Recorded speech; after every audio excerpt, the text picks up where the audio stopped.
Good news for South Western Railway passengers. Our first look at brand new trains. Bad news, they are nowhere near ready. Promised in service next month. 20 vehicles are completed, so 730 still to go. They're all the same really, good at accelerating, good at braking, comfy, yeah, good trains. When they do arrive, there will be months of testing. Hundreds of drivers need training.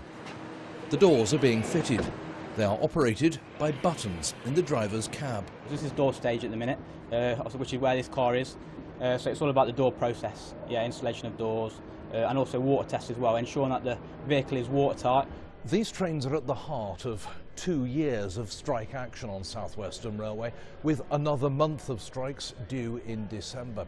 The trains are capable of operating without a guard, but that's something South Western Railway has repeatedly said it will not do. We are after the safest solution in terms of door operation that brings the best performance and best benefit for our customers. The actual method of use is currently under discussion at the moment. It's one of the reasons that we have the action that's currently in place in December. We're trying to work through those issues and come up to the best possible solution for ourselves as well as our customers. Inside, these trains are all about high capacity for commuters, plugs at every seat, and a lot of room for standing.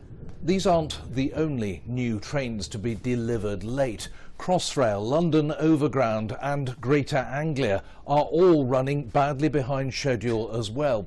Late has become the new industry normal. The trains these days need a lot of software functionality. Everything is software enabled these days, every function of the train, from the doors to safety equipment and everything else.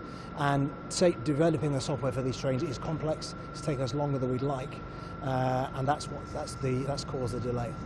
When they eventually arrive, these 90 trains will replace a variety of rolling stock. Some 35 years old, other trains are almost new. Paul Clifton, BBC London, Derby.